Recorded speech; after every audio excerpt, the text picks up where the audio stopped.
Today, there is bipartisan outrage over a racist video President Trump shared on his social media platform last night. A White House official now telling MS Now a staffer erroneously made the post, but it was 12 hours before it was taken down. Also, I want to make clear that we would not usually show racist content, but will because the president posted it and to inform this important conversation.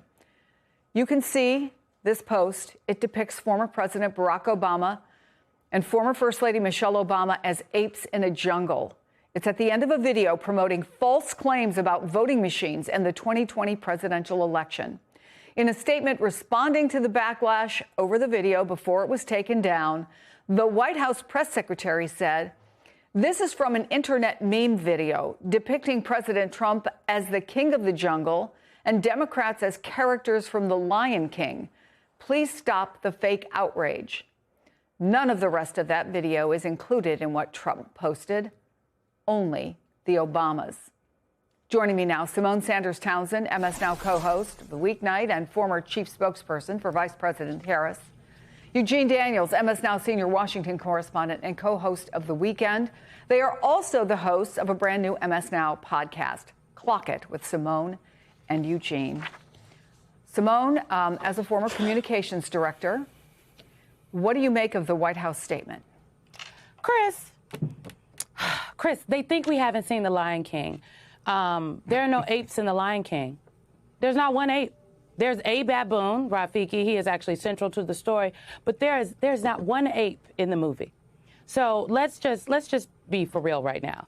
There's not an ape in The Lion King. So I would have never put out a statement like that. The one time somebody thought the person I worked for did say something that was racist and inhumane, I went to my principal and encouraged the principal to apologize and explain to them why what they said was problematic, okay? So Eugene, I cannot grasp this. This is the last thing I'll say.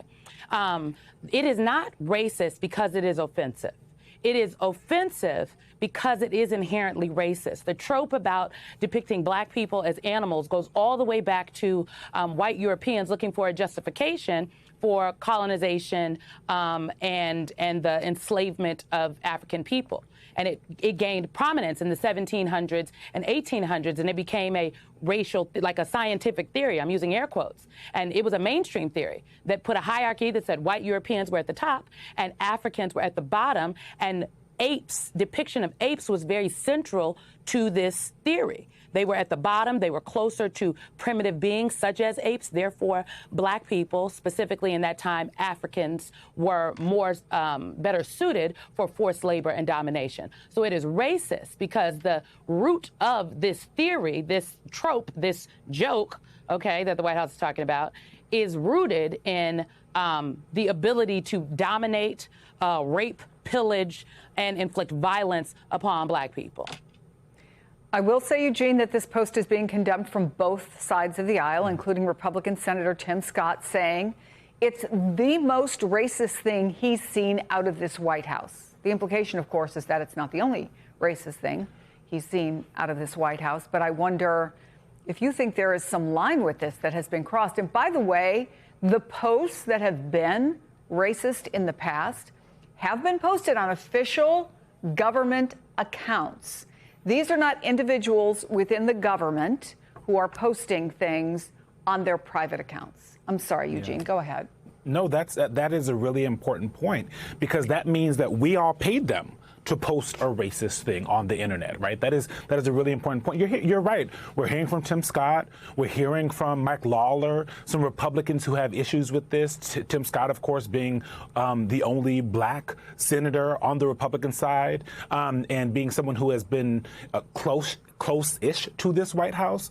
But I will also say this is who Donald Trump is, right? And I think the Republican Party has to accept that. We as journalists have to accept that. The American people have to accept that. The world has to accept that. This is a man who spent money to take out a full-page ad calling for the execution of 5 black and brown men.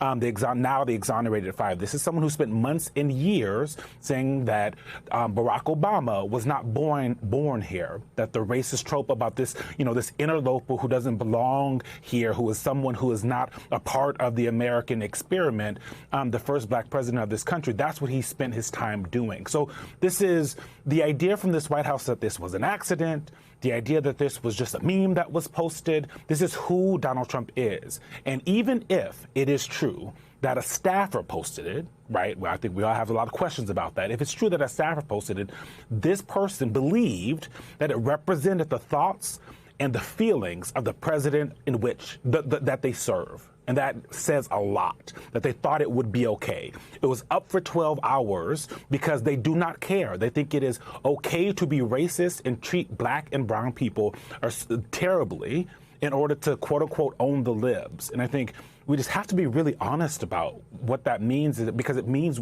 it's a lot about where we are as a country and how we're going to operate the rest of this presidency and really the Republican Party moving forward. Well, let's talk about what else is happening right now, Simone. I mentioned this image of the Obamas was inside a video focused on false theories about election fraud in the 2020 election.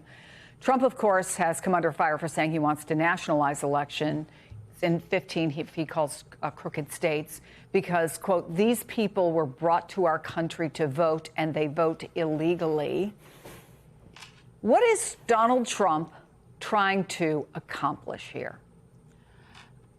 It is this, I'm sorry, I just have to say, it's the 6th day of Black History Month. This is too much. I just think we need a do-over. So this idea, first of all, I do think he is trying to steal the election. And I'm not talking about manipulating votes when I say that. I think I'm talking, so let's just be clear.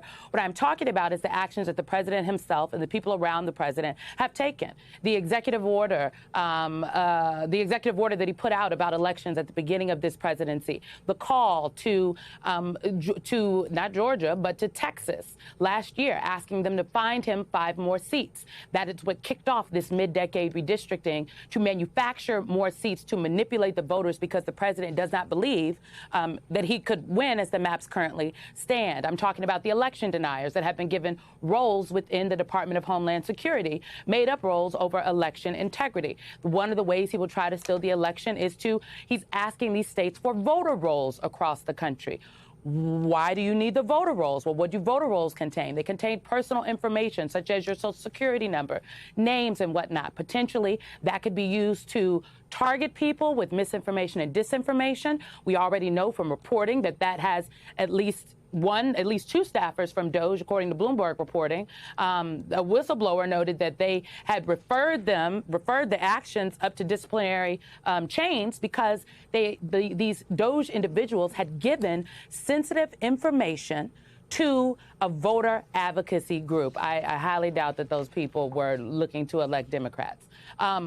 So the going in and seizing ballots out of Fulton County 6 years after the election was happening. If they're willing to do that for an election that happened 6 years ago, what do you think they're willing to do in the election coming up? So I think people should be very clear that the president is in fact trying to steal the election, and Democratic governors specifically have been warning about this. Governor Gretchen Whitmer, who is term limited in Michigan, she is the vice chair of the Democratic Governors Association, and I want to point people to an interview that she did with NPR where she talked about the real concerns that she and other governors have about what the Department of Homeland Security could do and how they could be used in this election coming up. So in my understanding with conversations with a number of different Democratic entities and lawyers is that Democrats are preparing for chaos before, during, and after this upcoming election.